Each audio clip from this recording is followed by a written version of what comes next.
आज की कहानी है श्रद्धा, विश्वास और समर्पण। मनुष्य के पास श्रद्धा की ऐसी शक्ति विद्यमान है कि वो भौतिक जगत में बहुत सारे हेरफेर कर सकता है। श्रद्धा के आधार पर ही ब्राह्मण वरदान और श्राप देने में समर्थ होते हैं। श्रद्धा के आधार पर ही भक्त प्रहलाद की रक्षा करने के लिए भगवान विष्णु स्तंभ से निकल आए थे।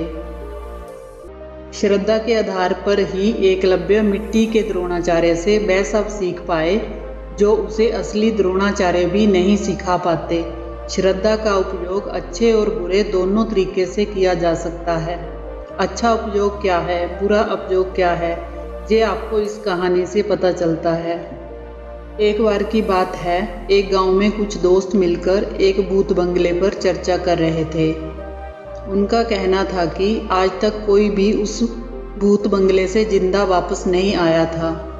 उन्हीं दिनों उनका एक शहरी दोस्त श्याम शहर से गांव आया हुआ था। उस समय वह भी वहां पहुंच गया। जब उसने ऐसा सुना कि भूत बंगले के भूतों से आज तक कोई जिंदा नहीं बचा तो उसे बहुत हंसी आई। उसे भूतों पर बिल्कुल विश्वास नहीं था। उसने कहा कि ये सब बकवास है, भूत प्रेत नहीं होते हैं। तो उसके मित्र कहने लगे कि ठीक है, हम तेरी बात मान लेंगे यदि तू आज रात को 12 बजे उस भूत बंगले में एक कील ठोक कर आ जाए। उसने कहा ठीक है। अब समय आया रात 12 बजे का। सर्दी की रात में तेज ठंडी ठंडी हवाएं चल रही थी। सभी मित्र इस दुस्साहसी कार्य को देखने के लिए इकट्ठे हो गए थे। इन दोस्तों के अलावा पूरा गांव सो रहा था। किसी को भी कुछ पता नहीं कि क्या हो रहा है। श्याम कंबल ओढ़कर आया, कील और हथौड़ी लेकर बंगले की ओर चल दिया।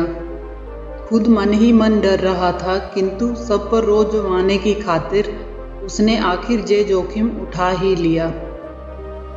कुछ दोस्तों ने मना किया कि श्याम मत जा, सच में कोई भूत या चुड़ैल हुई तो तुझे वहीं पकड़ लेगी।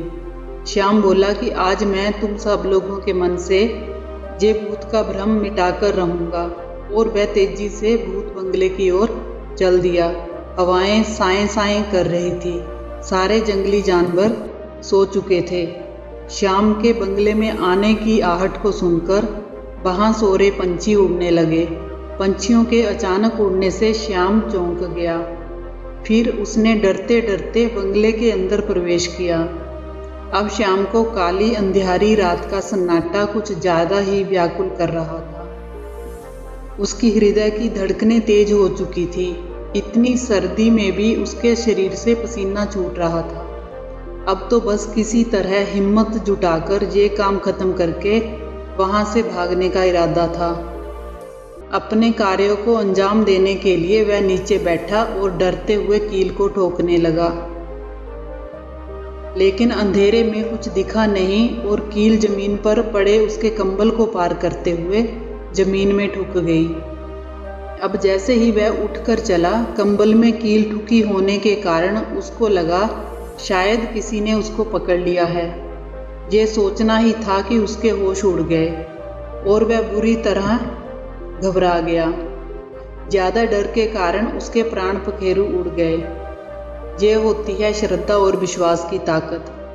जब तक श्याम को विश्वास था कि भूत नहीं होते हैं, वह सामान्य डरा हुआ था। किंतु जैसे ही ये बात उसके दिल में आई कि शायद जहां भूत है और भूत ने मुझे पकड़ लिया है, तो वह बुरी तरह घबरा गया, जिसके कारण उसके प्राण पखेरु उड़ गए, जबकि वहां पर कोई भूत प्रेत नहीं था। इस तरह हम अपने डर पर विश्वास करके अपना ही नुकसान और दुरुपयोग कर सकते हैं। किसी दैवीय शक्ति, मंत्र या साधना पर श्रद्धा और विश्वास करके उससे लाभ उठा सकते हैं। अगर आप किसी दैवीय शक्ति से सहायता पाना चाहते हो तो अपने अंतःकरण में श्रद्धा का बीज बोइए। आप चाहे कोई भी साधना करें, आपका इष्ट चाहे कोई भी हो, लेकिन अगर आपने श्रद्धा से विहीन साधना की है तो आपको कोई परिणाम नहीं मिल सकता। आपको ये कहानी कैसी लगी कमेंट करके ज़रूर बताएं। अच्छी लगी हो तो वीडियो को लाइक करें, चैनल को सब्सक्राइब करें। कहानी को अंत तक देखने के लिए आप सभी का धन्यवाद।